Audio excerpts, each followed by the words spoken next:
booktube, it's Nektaria, and today I'm very excited to bring you my November TBR, which is very ambitious, but hopefully I'll be getting to most of the books on it. I've been in such a big reading mood lately, like I've just wanted to read and read and read, and I've gotten to a lot of books in October, and I already started November with 2 books, so that is good. And I've also already completed my reading challenge, which was 50 books, and I'm on 53, so that's really cool.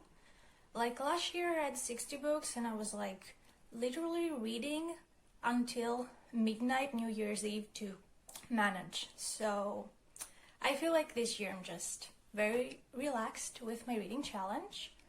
And the most books I've read in a year was 69 books 3 years ago. So something's telling me I am going to beat that goal. And this year we're gonna get to 70 books. So fingers crossed, I think I'll manage that. Anyways, the point is I've been enjoying reading more than ever lately, and I'm afraid I'm going to get into a reading slump just because I'm so excited about reading lately, but I rarely get into reading slumps, so maybe I'm just being paranoid. But for now, we're being very ambitious, we're being very optimistic, and you're going to get that from all the books I'm going to present you for my November TBR. So first in November, I want to prioritize some books from my physical TBR that I've borrowed from someone, and I feel like we're going to get into a lockdown again in Greece very soon, so I would like to be able to return them to their owner before that happens.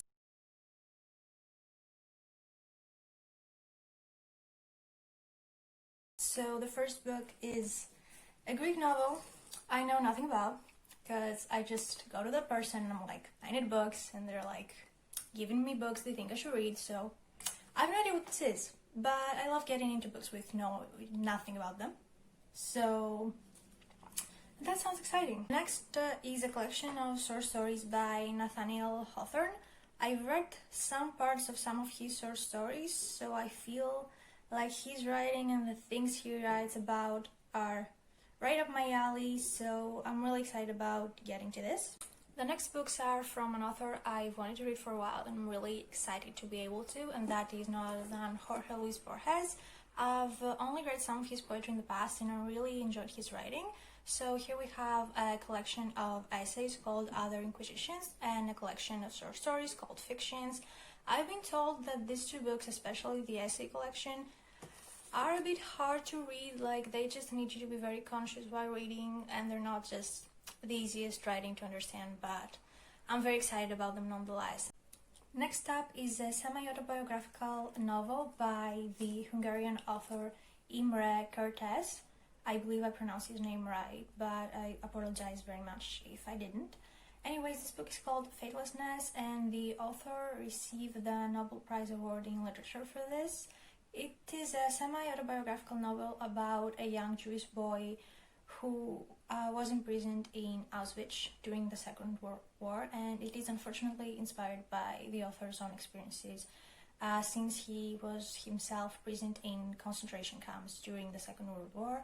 Obviously, this is a very hard book to read, but I've always felt like it's very important to be educated on subjects like the crimes against humanity that happened during history from people who actually lived them and had to suffer because of them. I feel like it's very important to read the voices of those people who had the courage to put their experiences out there for the world to acknowledge, and I feel like historical fiction is also a good place to start, but autobiographical or semi-autobiographical books are much more important.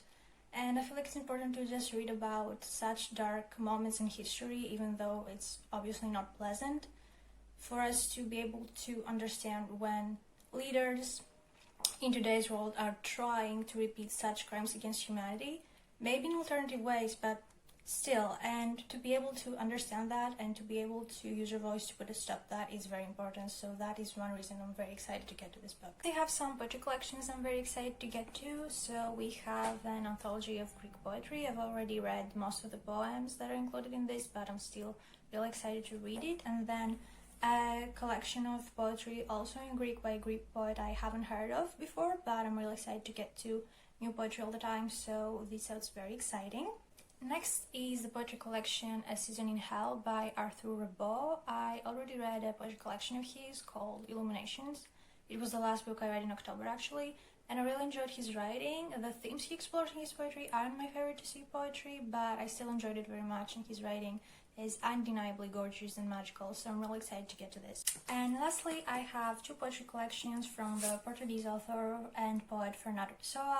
I read a novel of his, The Book of Disquiet, some weeks ago, and I really enjoyed it. His writing was absolutely stunning, and his thoughts were just so deep and relatable, and he was exploring some very dark matters that I'm really excited to see in his poetry, because his novel was itself very poetically and lyrically written, so I'm very excited to see his thoughts in poetry as well.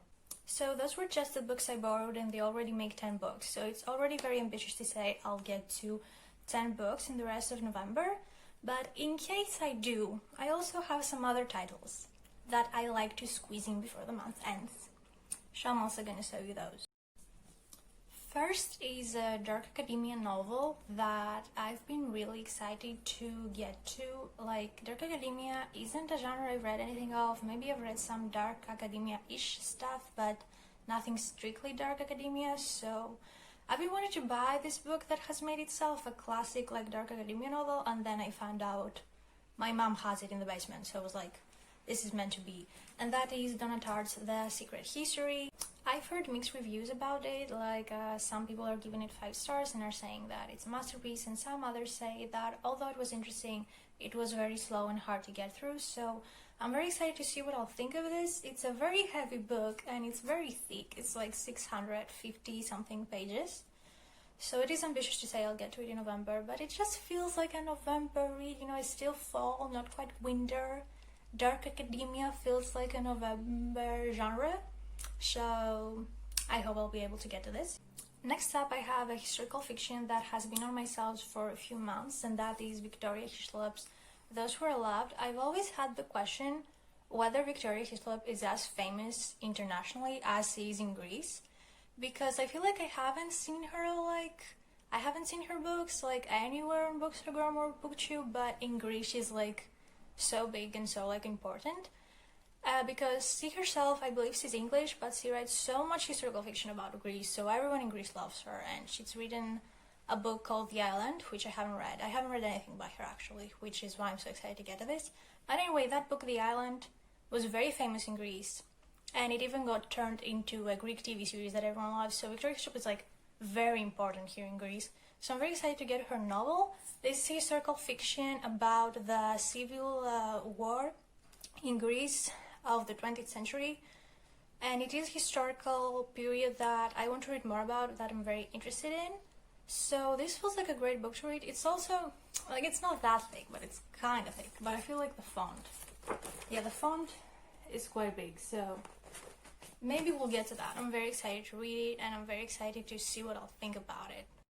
So I'm not going to talk about my academic reads here, because I read a lot of stuff and research a lot of stuff for uni, but this tiny book just seems so funny that I wanted to show you guys. Anyways, it's this tiny thing, and it's called How to Bluff Your Way into Archaeology. And this is a series of books, like, it's how to bluff your way into like a lot of sciences or a lot of like other things and interests. So this was suggested by one of our professors to just, you know, kind of read for fun. And I found it for like €2, so I got it. And it seems so fun, so it feels like it's going to be a combination of like actually explaining some stuff about archaeology, but like very generally, and mostly about just being ironic and sarcastic and making fun of how little like you, the reader, actually knows about archaeology. So it feels like it's going to be fun. It's going to be a quick read, like it's 90 pages or something, so I'll finish it in an afternoon. And it feels like I'm going to have a fun time. So I just wanted you to see that, because it seems ridiculous. Like, what even is this? It just seems fun. I wanted you to see it. I'm definitely not going to have the time to get into the next two books I want to show you in November, but I'm just going to show them anyways. The first one is Kazuro Ishiguro's The Remains of the Day. And I got this as a birthday gift from two of my best friends in August, but I didn't manage to get to it. Hopefully I'll get to it this month or probably December. Anyways, I want to get to it before the year ends. I've read another book of Kazuo Ishiguro. I read Never Let Me Go, and I found it a bit disappointing. I think I gave it 3 stars. I loved the character building, but I found some plot holes kinda in the world building. Like, I feel like it wasn't explained and developed as much as it needed to. And mostly what disappointed me very much was the writing. Like, the guy has won a Nobel Prize, and his writing I found to be like very unimpressive. Like, just, it was okay, but that was all. I was expecting something mind-blowing, something lyrical or something. I've read much better writing from people who haven't received a Nobel Prize. So that quite disappointed me, but I had heard that The Remains of the Day is a much better book than Never Let Me Go, and I wanted to read it. It was on my want-to-read list, and my friends bought it for me, so that just was great. And thank you for getting me books, people.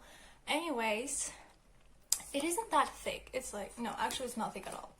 And the font is huge, so hopefully I'll get to it in November, because I'm very excited to give authors a second chance, and I'm very excited to give Kazuo Ishiguro a second chance. The last book is going to make you think that I'm very bad at reading books that I received for my birthday, but that's not true. I just didn't get to that book because I was intimidated, because it feels a bit out of my comfort zone, so cut me some slack here. The book is Lila Bowen's Wake of Vultures. It's the first book in a series that I believe is called the Sadio series. So I don't know much about it, but the reason why it feels out of my comfort zone is because it doesn't feel like my kind of fantasy. Like, it has, from what I understand, breeds and keens and like different kinds of monsters. And it's not my favorite kind of fantasy. Like, it's not my least favorite kind of fantasy either, but I don't know, it just feels a bit intimidating. Like, I've always wanted to get to it and was intrigued by reading something. I had no idea what it was about, but I was also always prioritizing something else. So I got this as a birthday gift in 2018, and it's almost 2021 and I haven't gotten to it, so I feel like it's been enough, it's been long enough, I have to get to it. So that was my very ambitious November TBR. I hope that when I'm filming my wrap-up, most of these books are included there. Anyways, thank you so much for watching, have a great day, and I'll see you soon with another video.